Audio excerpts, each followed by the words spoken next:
Hello everyone, welcome back to the channel the garden corners. और आज की video मेरे लिए बहुत इमोशनल है। अगर आप मेरे चैनल को काफ़ी टाइम से फॉलो कर रहे हैं तो आपको पता होगा कि एग्लोनिमा मेरी सबसे फेवरेट प्लांट कैटेगरीज में से एक है। मेरे कलेक्शन में डिफरेंट कलर्स और वैरायटीज़ के एग्लोनिमा हैं और मैं इनकी बहुत केयर करती हूँ। लेकिन गार्डनिंग में एक बात मैंने बार बार सीखी है, चाहे आप कितने भी एक्सपीरियंस्ड गार्डनर क्यों ना हो, कभी कभी हमारी गलती की वजह से, हमारी लापरवाही की वजह से कुछ चीज़ें हो ही जाती हैं और मेरे साथ भी कुछ ऐसा ही हुआ है।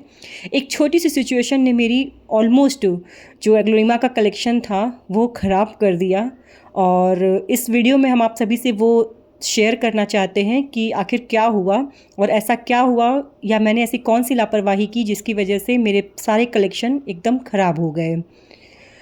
क्योंकि सोशल मीडिया पे अक्सर सिर्फ परफेक्ट प्लांट्स दिखाते हैं, लेकिन रियलिटी में हर गार्डनर के पास एक ऐसा फेज़ ज़रूर आता है जब लगता है कि शायद अब प्लांट बच नहीं पाएगा। और अगर आपके साथ भी कभी ऐसा हुआ है तो ये वीडियो आपको होप ज़रूर देगी और कमेंट सेक्शन में ज़रूर बताइएगा कि आपके साथ ऐसा क्या हुआ था।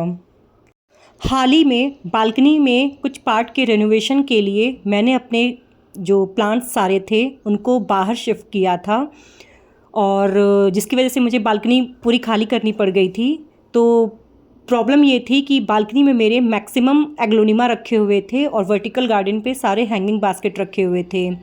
तो मुझे सारे प्लांट्स को गार्डन में शिफ्ट करना पड़ा और मुझे लगा कि चलो एक दिन की बात है, ये हो जाएगा, बट प्लांट्स जो हैं वो एडजस्ट कर लेंगे। लेकिन शायद मेरी सबसे बड़ी यही गलती थी। कहीं ना कहीं मुझे ये बात पता थी, बट फिर भी मैंने जाने अनजाने में ये गलती कर दिया कि मैंने सारे प्लांट्स को बालकनी से बाहर लॉन में शिफ्ट कर दिया। हम लोग अक्सर सोचते हैं कि प्लांट को सिर्फ पानी मिल रहा है, सॉइल अच्छी है, फर्टिलाइज़र मिल रहा है तो प्लांट खुश हैं, अच्छी ग्रोथ कर रहे हैं, हेल्दी हैं। लेकिन प्लांट्स के लिए सिर्फ पानी ही इम्पॉर्टेंट नहीं होता है, एनवायरनमेंट भी उतना ही इम्पॉर्टेंट रोल प्ले करता है कि लाइट कितनी मिल रही है, ह्यूमिडिटी कितनी है, एयर सर्कुलेशन कैसा है, टेम्परेचर कितना है। ये सब चीज़ें प्लांट के लिए बहुत मैटर करती हैं और मेरे एग्लोनिमा के साथ ये सारी कंडीशंस एक ही दिन में चेंज हो गई थी।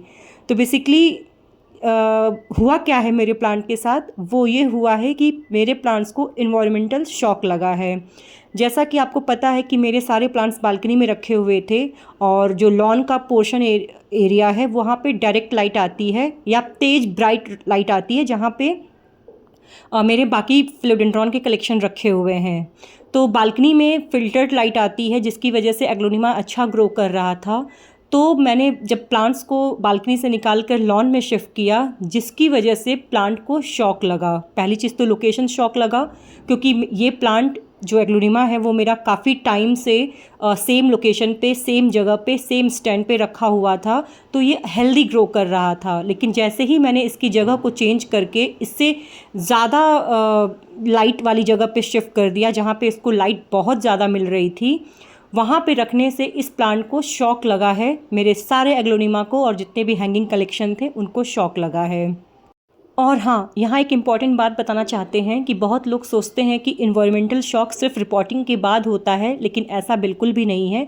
कभी कभार सिर्फ लोकेशन चेंज होने से भी प्लांट को शॉक लग सकता है। अगर कोई प्लांट काफ़ी टाइम से एक पर्टिकुलर एनवायरनमेंट में ग्रो कर रहा है और आप उसे अचानक से बिल्कुल डिफरेंट एनवायरनमेंट में रख देंगे तो प्लांट जो है वो स्ट्रेस में चला जाता है, और सेम मेरे साथ भी यही हुआ है। जैसा कि अभी मैंने एक्सप्लेन किया कि बालकनी में फ़िल्टर्ड लाइट मिलती थी, लेकिन गार्डन में जो लाइट की इंटेंसिटी थी काफ़ी ज़्यादा थी, जिसकी वजह से प्लांट जो कि एक एग्लोनिमा, फिलोडेंड्रॉन, पोथोस, ये शेड लविंग प्लांट्स होते हैं, इतना काफ़ी होता है इनके लिए फ़िल्टर्ड लाइट, बट लॉन में शिफ्ट करने के बाद ये प्लांट स्ट्रेस में चला गया। जब मैंने इसको लॉन में शिफ्ट किया था तो प्लांट अच्छी कंडीशन में थे, हालांकि एक दिन में डिफरेंस नज़र नहीं आता है, बट डैमेज तो तब तक हो चुका था। नेक्स्ट डे जब प्लांट को मैंने बालकनी में शिफ्ट किया तो स्टार्टिंग में मुझे कुछ फील तो नहीं हुआ, बट बाद में मैंने धीरे धीरे नोटिस किया कि प्लांट्स जो हैं वो फ्रेश नहीं लग रहे हैं। पत्तियां जो हैं, जो पत्तियों की जो स्टिफनेस होती है वो कम हो गई थी, स्टेम जो है वो बेंड होने लगा था और मैंने सोचा कि आई थिंक ये वाटरिंग इशू है, और सॉइल भी चेक किया, रूट्स चेक किए, तो सारी चीज़ें मुझे नॉर्मल लगी। लेकिन धीरे धीरे प्रॉब्लम जो है इसकी वो बढ़ने लगी, जो स्टेम थी वो और टिल्ट होने लगी, यानी कि और बेंड होने लगी। ऐसा लग रहा था कि सारा प्लांट एक बार में ही ख़त्म हो गया मेरा। जैसा कि मैंने स्क्रीन पे भी कंडीशन शो किया है कि स्टेम जो है कितना इस तरह से बेंड हो गया था, पत्तियाँ पीली पड़ने लगी थी, सॉफ्ट हो गई थी, ऐसा लग रहा था उनको क्या प्रॉब्लम आ गई है। कम्प्लीटली ग्रोथ जो थी उनकी रुक गई थी। और ऑनेस्टली उस टाइम पे मुझे इतना बुरा लग रहा था, क्योंकि इतने टाइम से मैंने अपने इस एग्लोनिमा के कलेक्शन को कलेक्ट किया था, और छोटे छोटे प्लांट्स मैंने ऑनलाइन मंगा के लोकल नर्सरी से इन्हें कलेक्ट करके अपने कलेक्शन को बढ़ाया था। आप सभी को पता है कि एग्लोनिमा का प्लांट मिनिमम 400-500 से नीचे नहीं मिलता है, इसके ऊपर ही इसकी रेंज जाती है एक अच्छे कंडीशन प्लांट की। और आजकल तो एग्लोनिमा की इतनी सारी वैरायटीज़ मिलने लगी हैं, तो 400-500 के नीचे कोई भी एग्लोनिमा का प्लांट आपको नहीं देखने को मिलेगा। तो मैंने इतने सालों से इस कलेक्शन को कलेक्ट किया था, और अपने इस बालकनी गार्डन में एग्लोनिमा को बिल्कुल कलरफुल फोलियर्स वाला लुक दे रखा था। तो इसीलिए मुझे काफ़ी बुरा लगा कि मेरे इस प्लांट को क्या हो गया मेरी एक लापरवाही की वजह से। फिर मैंने कुछ रिसर्च किया कि इस शौक को, प्लांट्स को इस शौक से कैसे बचाया जा सकता है। रिसर्च करने के बाद जहाँ मैंने पढ़ा था वहाँ पे लिखा था कि ये 1 महीना आप इसे टाइम दीजिए, ये अपना ग्रोथ शो करेंगे, इनको स्ट्रेस लगा है, धीरे धीरे रिकवर कर जाएंगे, और आपको कुछ भी छेड़ने या करने की ज़रूरत नहीं है। मैंने उतना इस प्लांट को टाइम दिया, बट डेली प्लांट्स को देखा नहीं जा रहा था मुझसे।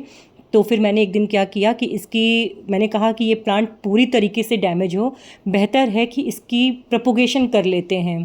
तो जो स्टेम लेगी सा हो रहा था, जो स्टेम बेंड हो गया था, उसको मैंने वहाँ से कट कर दिया। मुझे पता है कि प्लांट को ऑलरेडी स्ट्रेस मिला हुआ है, और मैंने कट करके ऑलरेडी इसको एक और स्ट्रेस दे दिया, बट मेरे पास कोई ऑप्शन नहीं था। मैंने इनको कट करना ही सही समझा कि प्लांट मेरे पास प्रोपोगेट हो जाएंगे, तो अगर ये मदर प्लांट ख़राब होता है तो एटलीस्ट प्लांट को हम पानी में ग्रो तो कर सकेंगे। ये सोच के मैंने जितने भी मेरे टिल्टेड बेंड एग्लोनिमा थे, या जो लग रहा था कि अब नहीं बचेंगे, उनको मैंने कट किया स्टेम से। और इतना स्टेम से कट किया कि अगर मदर प्लांट भी अगर नया शूट निकालती है तो ठीक है, अदरवाइज़ पानी में प्रोपोगेट एग्लोनिमा बहुत ईजिली हो जाता है, तो हम उससे नया प्लांट तैयार कर लेंगे, क्योंकि मेरे पास यूनिक कलेक्शन थे एग्लोनिमा के। तो मैंने सारे प्लांट को जो जिन पे ज़्यादा इफ़ेक्ट पड़ा था, जो ज़्यादा स्ट्रेस में चले गए थे, उनको कट किया।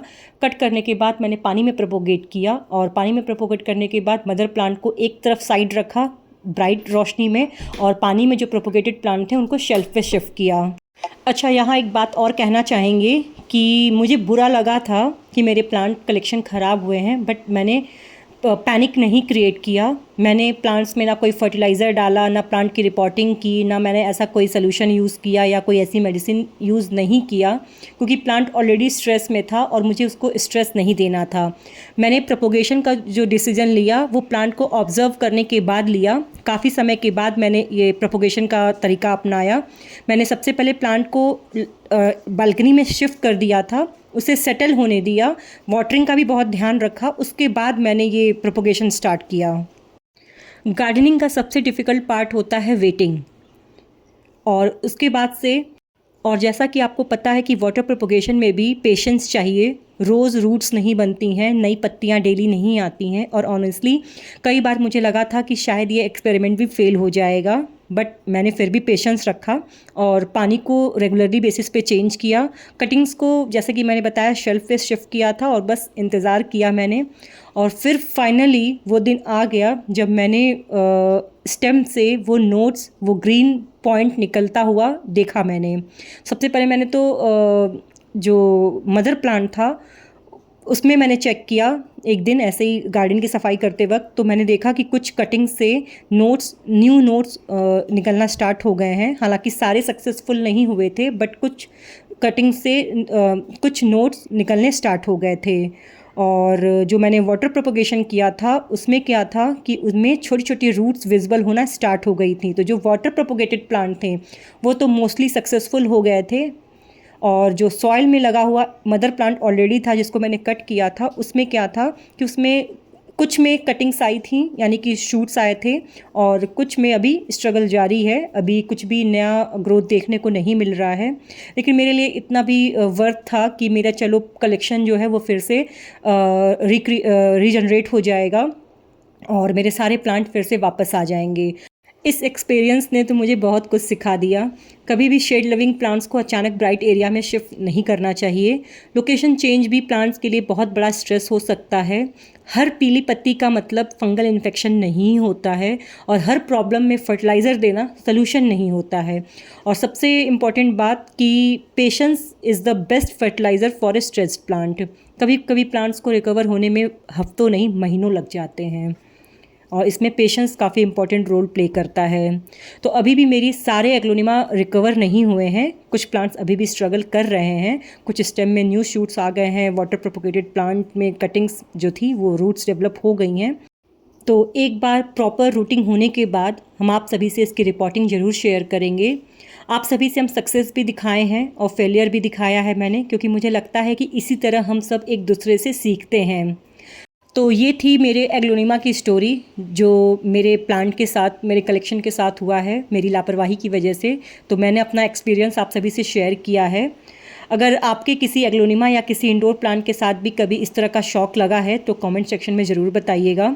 उसकी रिकवरी में कितना टाइम लगा वो भी शेयर कीजिएगा। अगर आपके पास कोई यूज़फुल टिप हो तो उसको भी ज़रूर शेयर कीजिएगा। हो सकता है कि आपका एक्सपीरियंस किसी और गार्डनर के प्लांट्स को बचा दे। अगर वीडियो इन्फॉर्मेटिव लगी हो तो लाइक करें, चैनल को सब्सक्राइब करें और बेल आइकन को प्रेस करना मत भूलिए। मिलते हैं आपसे नेक्स्ट वीडियो में एक और रियल गार्डनिंग एक्सपीरियंस के साथ। तब तक के लिए हैप्पी गार्डनिंग।